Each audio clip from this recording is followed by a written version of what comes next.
Kinakabahan ako eh. Huwag ka nang kabahan, Benji. Ako nga, saya-saya sa eskwelahan eh. Oh, Benji! Vic ba? Nicole? Ate Ann! Si Benji po. Kinakabahan pumasok sa eskwela.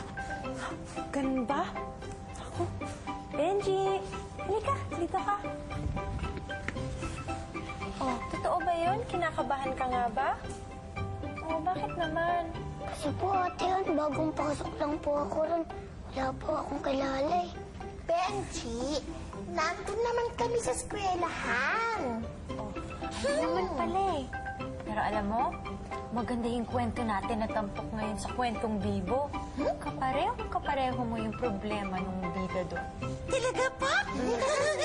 Ayan, magkukwento na si Ate Ann. Ikaw talaga, kinakabahan ka pa? Meron akong kwento, handa na ba kayo? Meron akong kwento, humanap na ng pwesto. Makinig, makinig, oras na ng kwentong Bibo.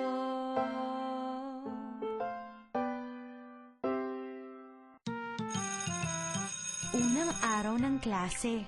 Kinakabahan si Onat. Wala kasi siyang kakilala doon. Bagong lipat kasi siya ng eskwela. Lalo siyang kinabahan nang sabihin ng guro na ipakikilala nito ang bago nilang kaklase. Siya yun. Kinakabahan ka ba? Sabi ng batang babaeng katabi ni Onat, sabay hawak sa kamay niya. Ang lamig-lamig naman ng kamay mo. Kinakabahan kasi ako eh. Sagot ni Onat. Ayokong magsalita sa harap ng klase. Para wag kang kabahan, isipin mo na lang, lahat kaming mga kaklase mo, palaka. Ha? Magsasalita pa sana si Onat, pero tinawag na siya ng guro nila. Sa harap ng klase, lalong kinabahan at nanlamig ang mga kamay ni Onat. Hindi niya alam kung anong sasabihin. Naalala niya ang sabi ng batang katabi niya. Kaya inisip nga niyang panay palaka ang mga kaklase niyang nakatingin lahat sa kanya. Sa paningin ni Onat, nagkatotoo nga ang iniisip niya. Naging palaka lahat ang mga kaklase niya. Jonathan, may gusto ka bang sabihin sa mga kaklase mo? Tanong ng guro niya. Gokak. Ang mahinang nasabi ni Onat. Nagtawanan ang mga kaklase ni Onat na hindi naman talaga palaka. Pati si Onat natawa sa nasabi niya. Habang ang guro, parang hindi pa rin maintindihan kung ano ba ang nakakatawa. Habang tumatawa siya, napansin ni Onat na hindi na nanlalamig ang mga kamay niya. Parang unti-unti na ring nawala ang kanyang kaba.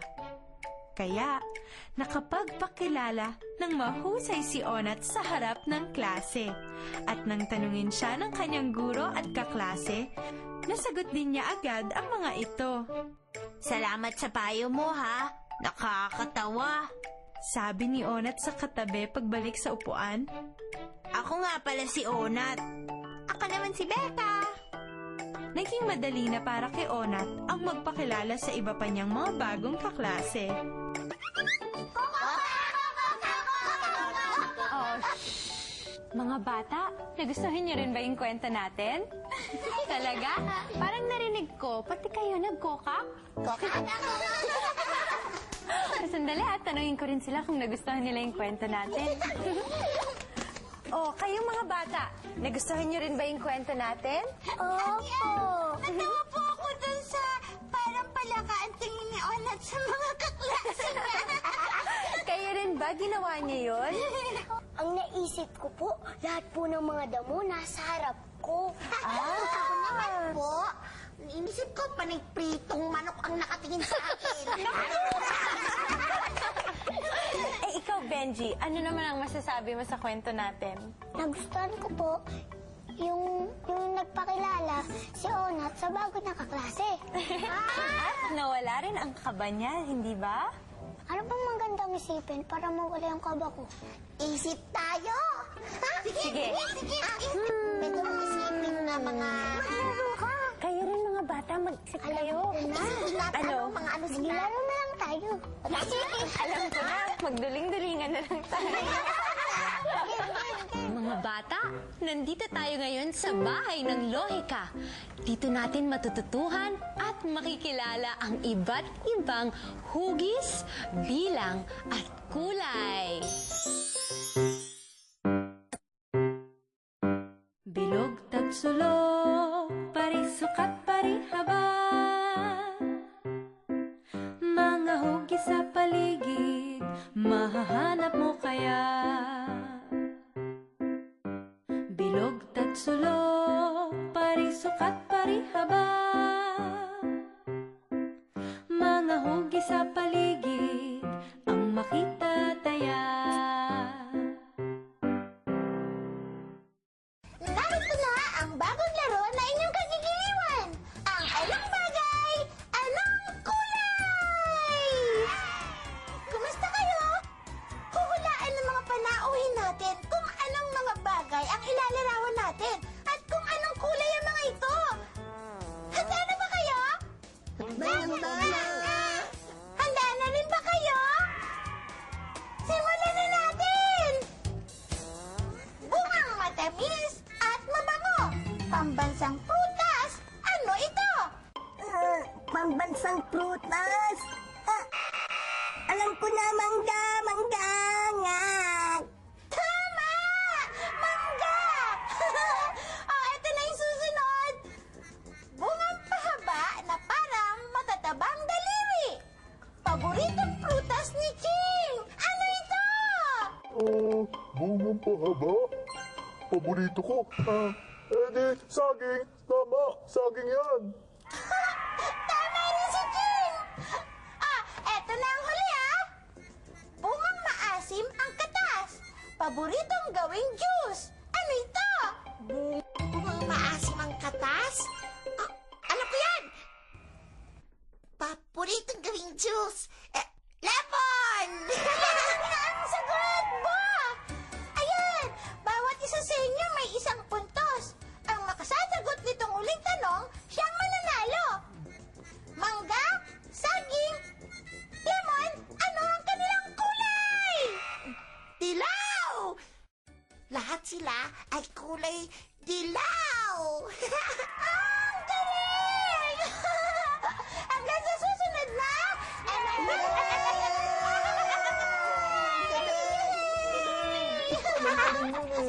Ako rin. Kaya ko rin. Naunahan lang tayo ni Bu. Nga. Ang tampok na kulay natin para sa araw na ito ay dilaw. Ang mangga ay kulay dilaw. Ang saging ay kulay dilaw. Ang dayap ay kulay dilaw. Dilaw.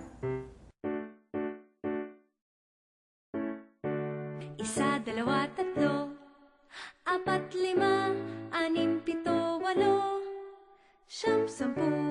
Magbilang, magbilang, magbilang tayo. Isa pa, sabayan niyo ako.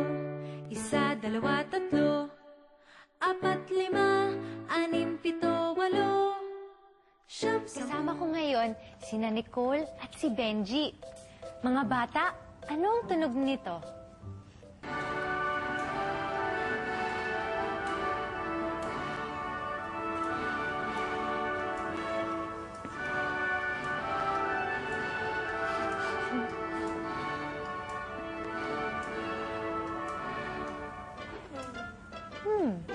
Ito ay tunog ng isang orchestra. Sabihin nyo nga yun?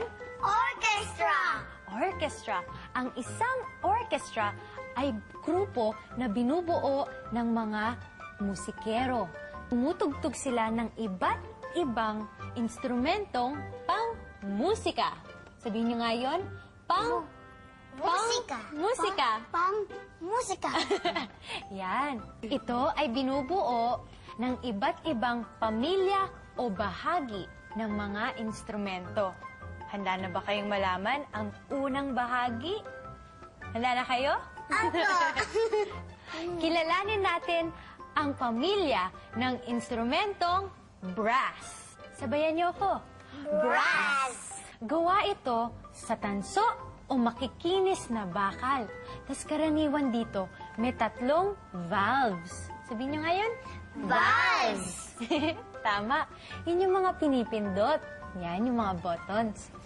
Tapos, ang una dito ay ang trumpet o trumpeta. Handa na ba kayong makinig?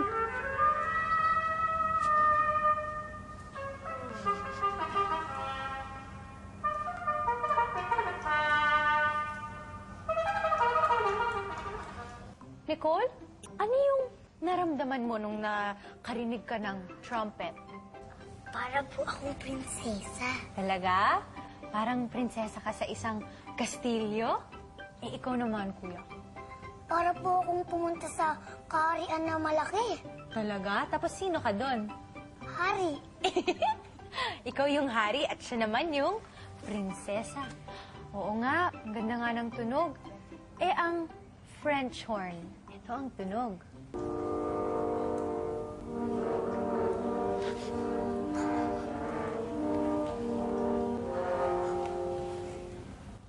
Oh, ba't kayo napaupo dyan? Pasiksik kayo dyan, ah. Ano nararamdaman nyo ngayon? Para po kami natatakot. Para pong may susugpot na multo sa amin. Ganon? Eh kayo, ano naramdaman nyo nung narinig nyo yung French horn? Talaga? Ngayon naman, pakinggan natin ang trombone.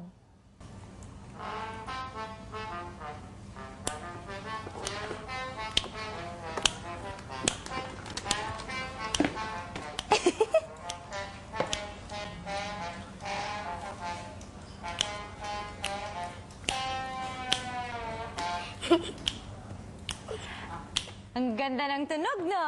Napasayaw tayo dun, ah. At ito naman ang tuba.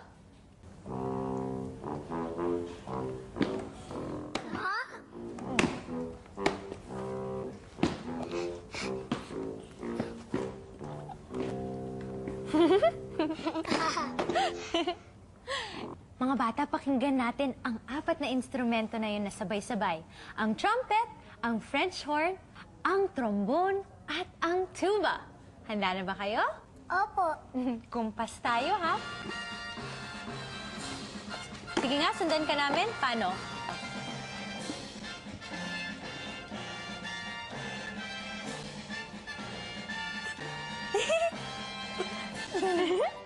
Mga bata, nandito tayo ngayon sa Bahay ng Wika.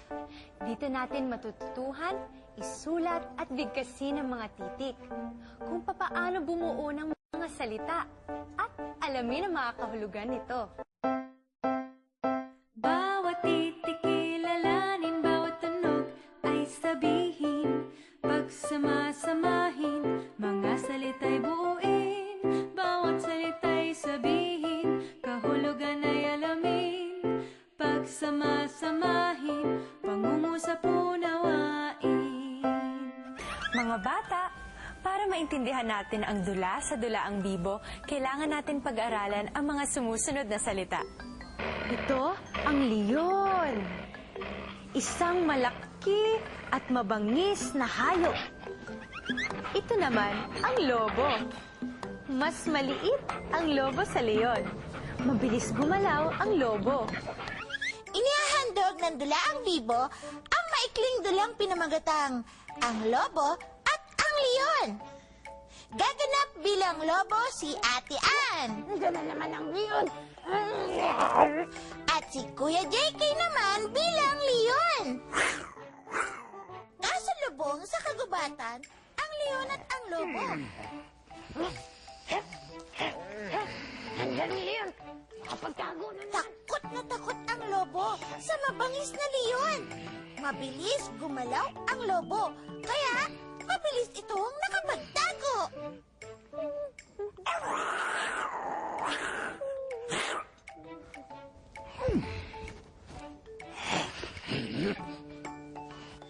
Nang sumunod na linggo, nagkasalubong na naman ang dalawa. Nandiyan na naman ang leon. Sa ikatlong pagkakataon, Nagkasalubong uli ang lobo at ang leon.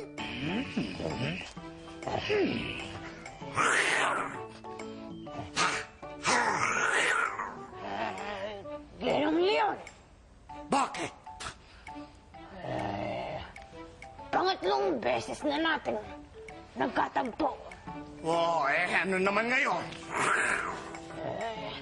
Hindi tayo nagpapansinan. Ha? At bakit naman? Hindi ba dapat ay takot ka sa akin? Hindi na ngayon. Ha? Ngayon, gusto ko nang makipagkilala sa'yo. Kakaiba ka. Karamihan sa mga hayop dito ay takot sa akin. Kaya wala akong kaibigan. Ako nga pala, si Lobo. Ako naman si Leon.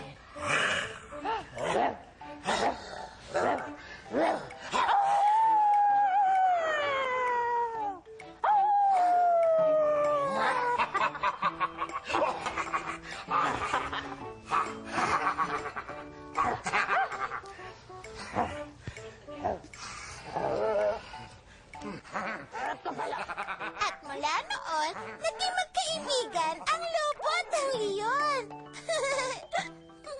Ang leon ay mabangis. Mabilis gumalaw ang lobo.